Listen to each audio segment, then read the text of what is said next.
if you're new, like and subscribe. Actively And we'll play pressured to do Roblox. that. Right.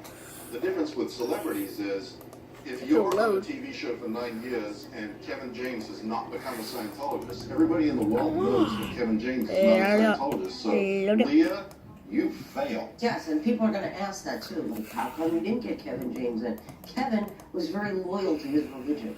There we go. You cannot, there's no in, you know, and I was asked that many times. You're telling me he has no failed purpose, he has no relationship problems, he has no, I was like, he doesn't. And he knows, he even said to me once, don't try to get me in your Tom Cruise glare, man. I'm not, you can't. And, you know, and I just, there was no in, and I didn't feel right about doing it. I didn't ever feel right about telling somebody that they were lost and they needed Scientology.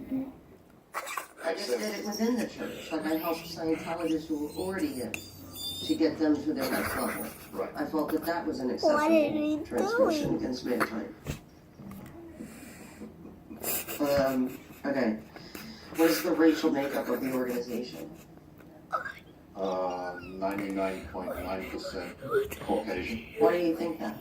Because they think that traditionally and from the very earliest days of Scientology, or Dianetics even, Hubbard appealed to the middle class of America. That was who he was reaching. If you go back even at the very earliest photographs of Hubbard's lectures that he delivered on Dianetics, and you look at the audience, there isn't a single non-Caucasian person in the entire audience of any of those lectures. Right. It was only when Isaac Hayes, who at one point got all over David Miscavige and said, "Why are you not reaching out to my people?" did Scientology buy a building in Englewood and one in Harlem and say, "We're putting a church there." Right. They're not full of people from the local community. Sorry, I haven't played Jailbreak in a while. Subsequent to Well, that, it's been like a over the week. last, I guess it's 5 or 7 years or so, there has been a concerted effort by the church to engage and involve the nation of God, I hear Islam it. 10 in times. 8, Scientology. 6, 5, 4, 3, 2, 1. Nope. Yes. I found something in the teaching of Dianetics of Mr. L. Ron Hubbard. Now, where this is going and how this is going to end up, I don't really understand, because you cannot be anything and a Scientologist. Right. You are a Scientologist, and that's it. Right. And in fact, when the IRS was asking Scientology They questions, better not show they their names. responded with an answer that is very revealing. Ultimately, you may not be a Scientologist and practice another faith. You cannot be both. Let's go over some of these. Was the church's stance on homosexuality? Well, you see, they're very, shoot. they are very clever in how they deal with this subject. The first book that was written was called Dianetics. I want to And bride. after that was a book called Science or Survival. In the books that every shoot, I Scientologist has to read, Oh. they Sammy, you gonna get A fat. cop Fat Sam. You're fat Sam. to give me a key card with money. I've never done this. It's my first time doing this. Anyways.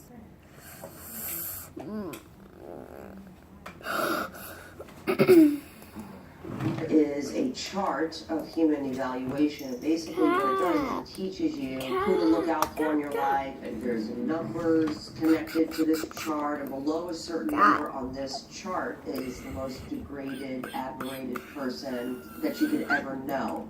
Where's he gonna go? And that classification is called 1.1. Who's? Huh? And that is where No, I need a Albert cop to Hubbard come wrote, out. homosexuality lives in that thing. That is the sexual pervert. That is the person who needs so much help, but not really a person worth trying to help. Right. I mean, truthfully, Scientology has two positions on homosexuality. One, the public position, which is, well, we don't take a position. Right. Internally, and for Scientologists, the position is there is something very wrong with it, deviant behavior that needs to be dealt with Scientology.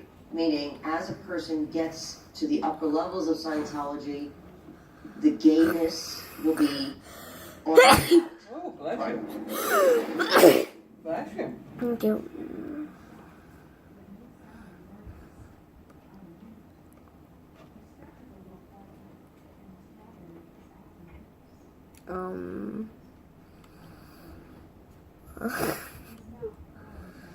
Why is this so laggy? You need to get that. Hello, Harper. Hello, Harper. He's just finished dinner. It was time for homework. I don't want to be stuck here. What do you want? Bang, base. when I was in Scientology.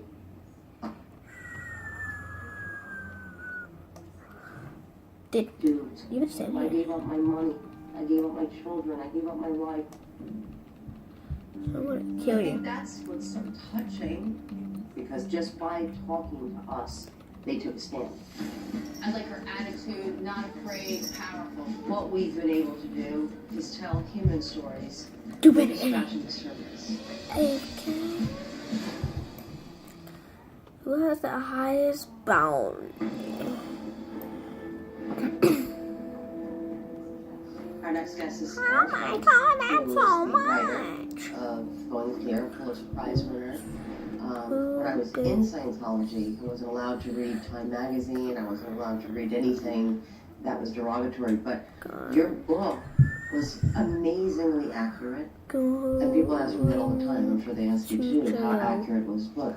Spot on. What did you find immediately that separated the Church of Scientology? What was the thing that you went, something's different here. Something is not right here. Well, most religions don't have secrets.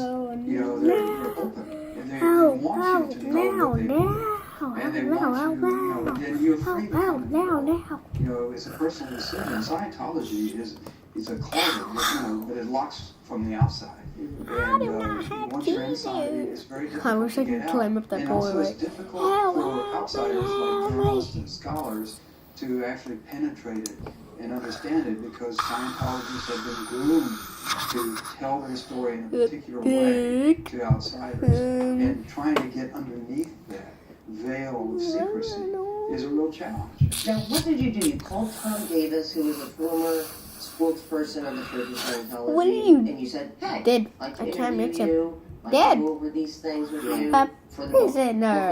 for the article. For the article, The we sent them a Don't- first batch of 900 some odd queries. And in go, response go, to that, go. Tommy flew out to the New Yorker offices along with 4 lawyers. It was a very odd interview because Tommy's on one side of the table and I'm on the other. Their lawyers are all on this side and our editor and our fact checkers and on this side. So No it's card, just me sorry. and Tommy talking essentially.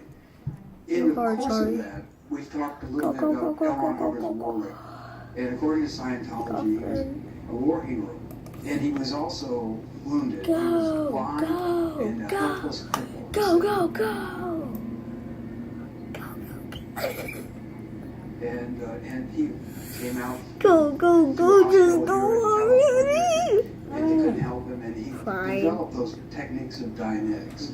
And at some point, Tommy said, if it's true that L. Ron Hubbard was never wounded in the war and did not use Dianetics techniques to heal himself, then Dianetics is based on a lie and Scientology is based on a lie. And everybody on the New Yorker table Right. is like, that's a fact you can check. Right. You know, this is kind of in our wheelhouse. Right, right. And so You we better already not take me over the filed a map. Freedom of Information suit to get I'm gonna Hubbard's be war records, and almost every day of his life in the military is accounted for, and all of his health issues. What he had was arthritis in his right hip and conjunctivitis, nothing, no injuries from the war, and no serious injuries I'll at all. take To you support guys. the I better set. allegation, that he was a war hero, they sent us a Yes, list yes. of all the medals he won.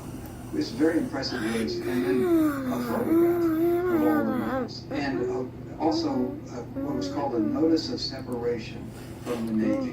When I asked the archivist, two of them in St. Louis, they said this is a fraudulent Oh man, document. what? On the medals, there were things like What were you doing? Purple Heart with a Palm. And never in the history of the United States have they awarded a Purple Heart with a Palm. There were foreign medals that No. were typically not awarded to Bro. American servicemen. Bow.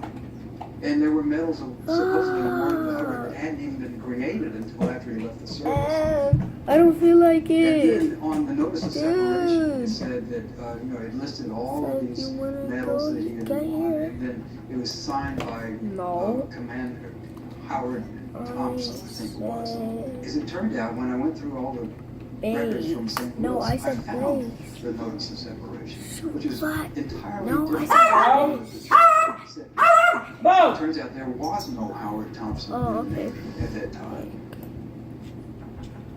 There was using a font that was not invented at the time. I did not say forensic matter. anything. So when Tommy made that statement, he essentially allowed us to prove that L. Ron Hubbard had made up all that information about his war record. And they supplied it by giving us this false document. So then when you then had that information, did you then confront Tom? Wow, And this what is was the their response? Their This response guy was had their yet. military expert Oh, had told them that the records were sheep tipped. What? Sheep ow. tipped. What the hell is that? This wasn't my response.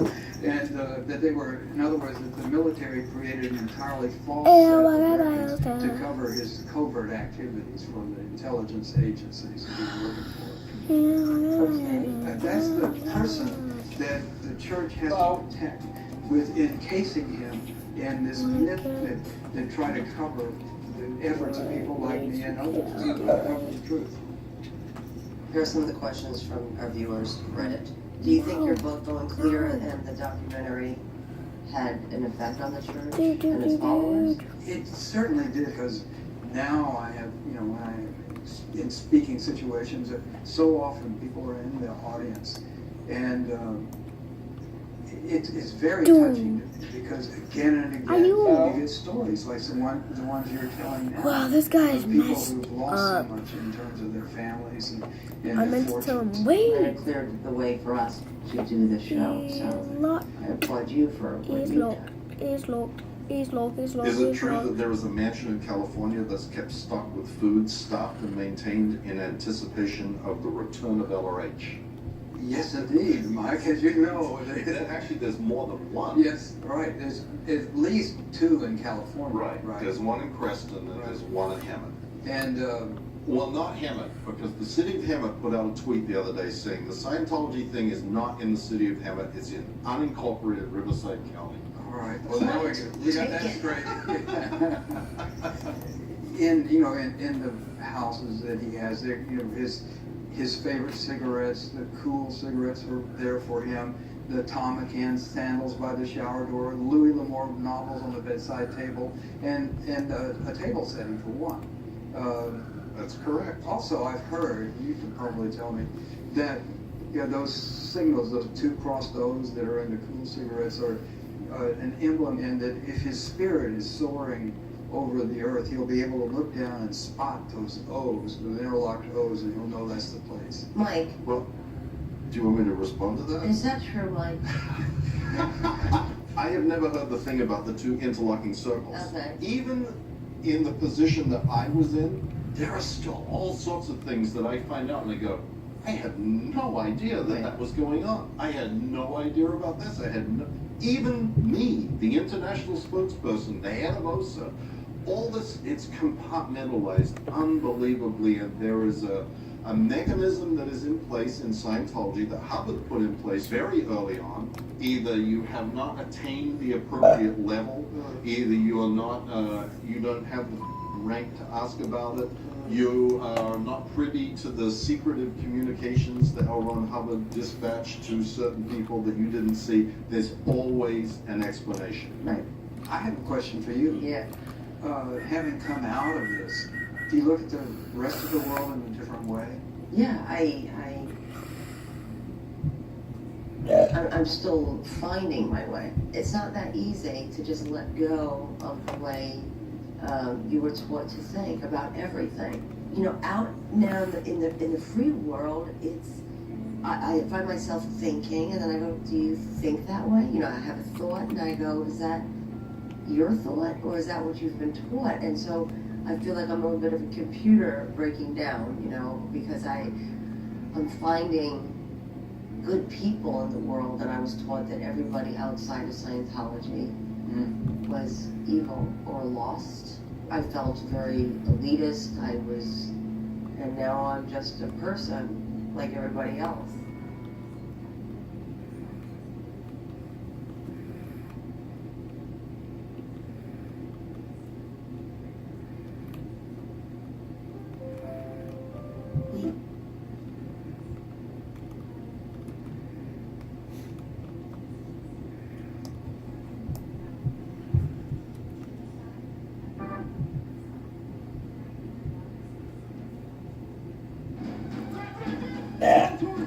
Tater tot.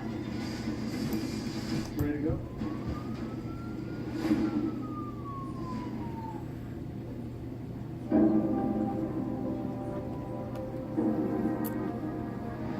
Did you eat all your cake? Huh?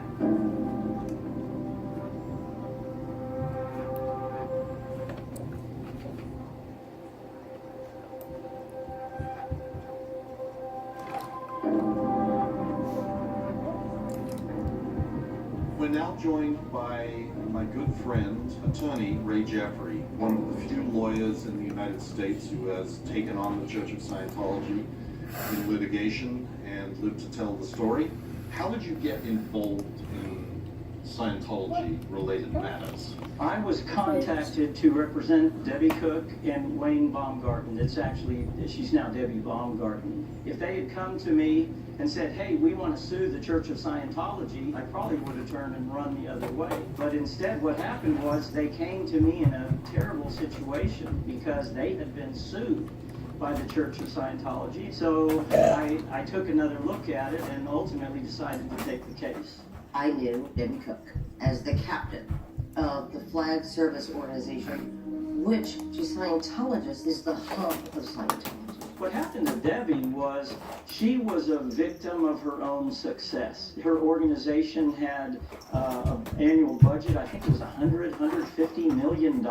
So Debbie gets pulled out to work in California directly with David Miscavige, the leader. Right. That's when she went through the looking glass, and it was a nightmare.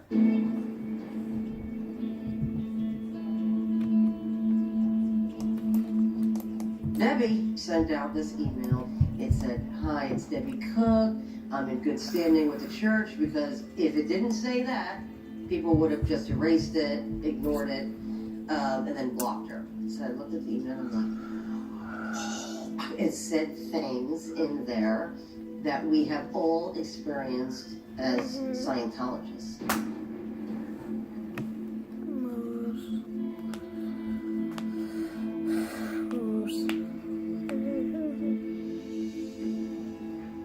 I was like, oh my God, it really affected me.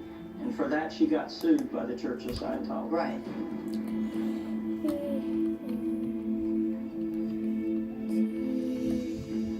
The church was just going to get an injunction, a court order telling them to shut up, and also damages for what she had already done. The church just thought they were going to squash Debbie and Wayne very quickly, and the whole thing would be over, and it backfired. Okay, I don't know.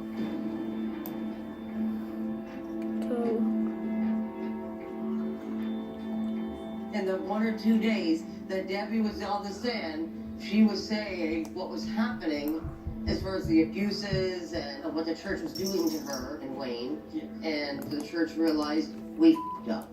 He ordered his secretary to slap me, and she slapped me so hard I fell over into the chairs. He was made to break the bathroom floor. The abuses suffered by Debbie were worse, of course, once she was taken down to the hole. It's 2 double-wide trailers, bars on the window, there's a guard at all times at the door. At the time that I went into the hole in May of 2007, there was over 100 top Scientology International executives that had been put there. They're supposedly working, but they're doing this bizarre work that doesn't make any sense, and they're going through these horrifying interrogations and things like that, and they sleep there. They're in there 24 hours a day. The place was infested by ants, so ants would crawl on you. And there was a 2-week period during that time when all the electricity had been shut off, as ordered by Mr. Miscavige, and this was, of course, in summer in the desert, and so the temperature in there was about 106. They're eating slop. They're sleeping on the floor. Debbie at one time was made to stand in a tall trash can and have freezing cold water dumped over her while she was in question. You know, what had she done against the church? What were her crimes? All those things. One time, Mr.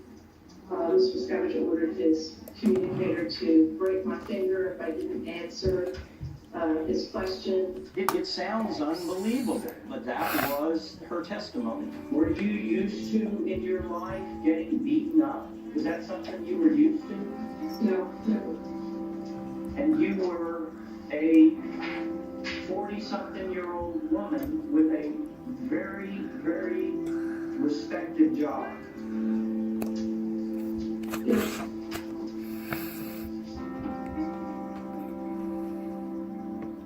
And so the church's response to that was what? They really never responded in the courtroom. Before Debbie could even finish all of her testimony, they called it quits.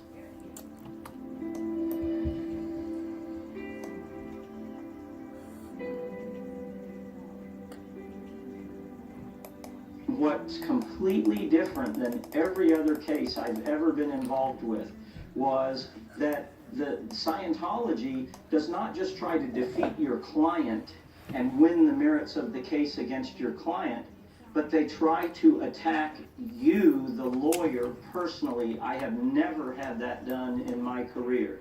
And every day, it seemed like I got threatening letters from their lawyers, whether we were in court or not.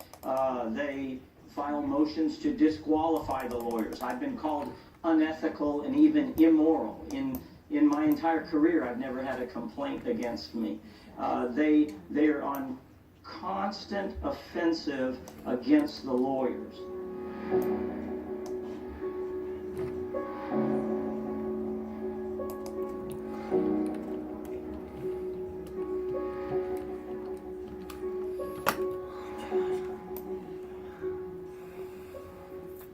One of the most popular actors in the 1970s.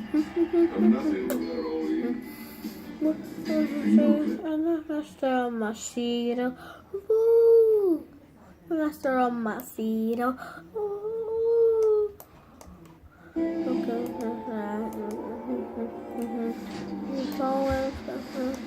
Second. Message for the fans. Message for the Series True Crime and the Nick Murders premieres Tuesday on NBC.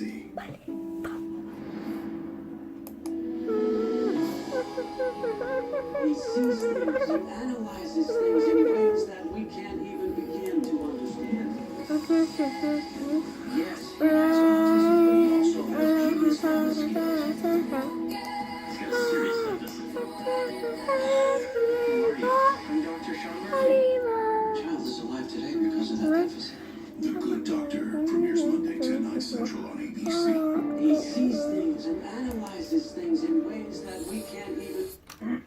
stay.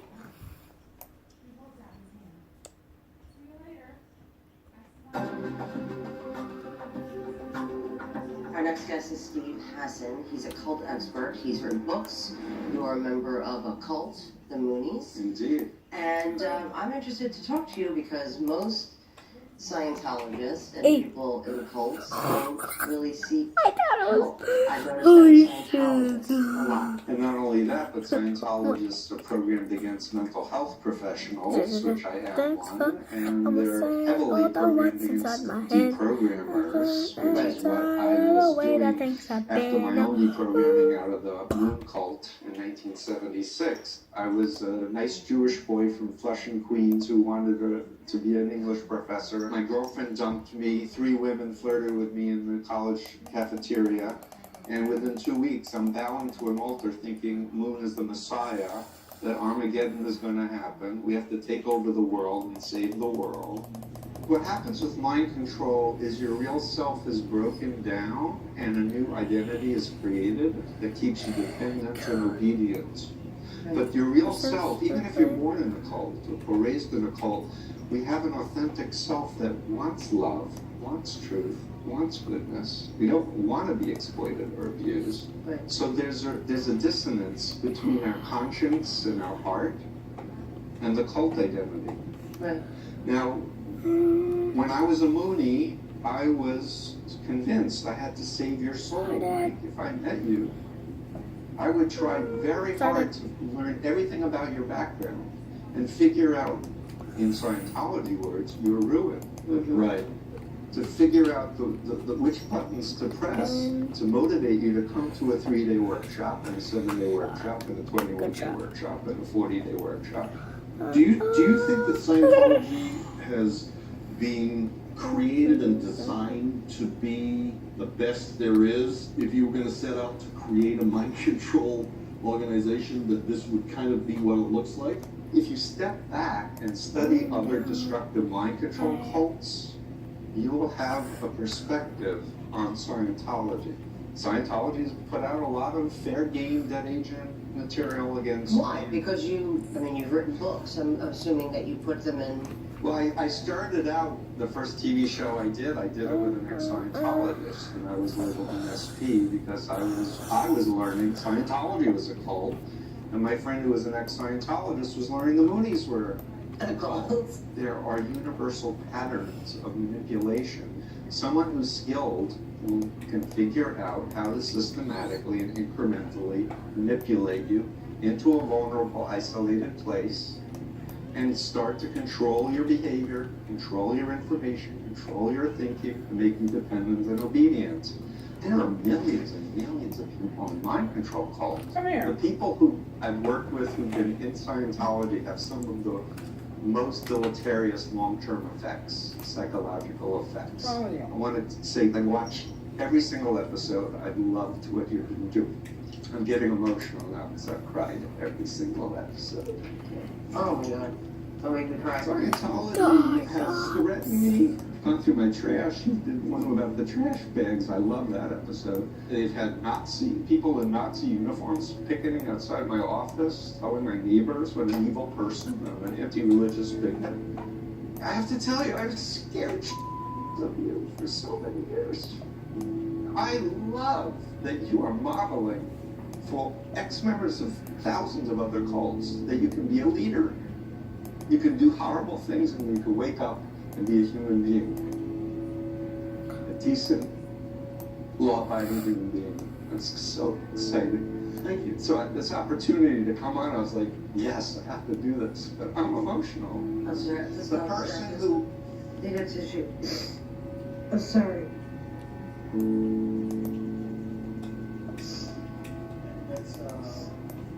Am I good? No, you really affected me. Like, I'm really a little shocked by that. And I'm just like, we're just moving past it. I mean, I just, yeah.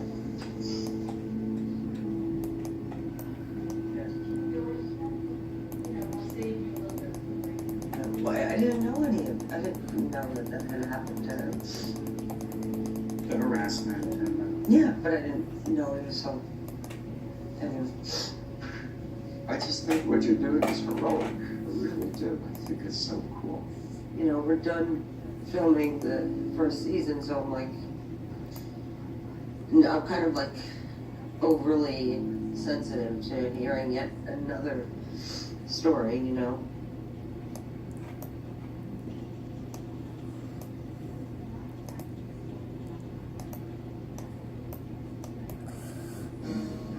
Nobody wants to go on television.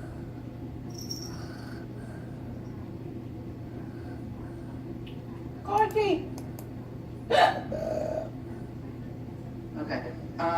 If members stuck in prison-like conditions at Gold Base are put through such rigorous labor and mistreatment, what goes through their minds that rationalizes staying in such a place? In my understanding, the cult identity is programmed to be dependent and obedient and follow the rules, and their desires to be free and get out is suppressed. So there's a constant war going on inside. Yeah, and you're told that you're wanting to leave is because of your transgressions, and then you're put on a Again, so the blame is on you, that if you just do what you need to do, you can get out of this and you can help save the planet. It is so deeply ingrained.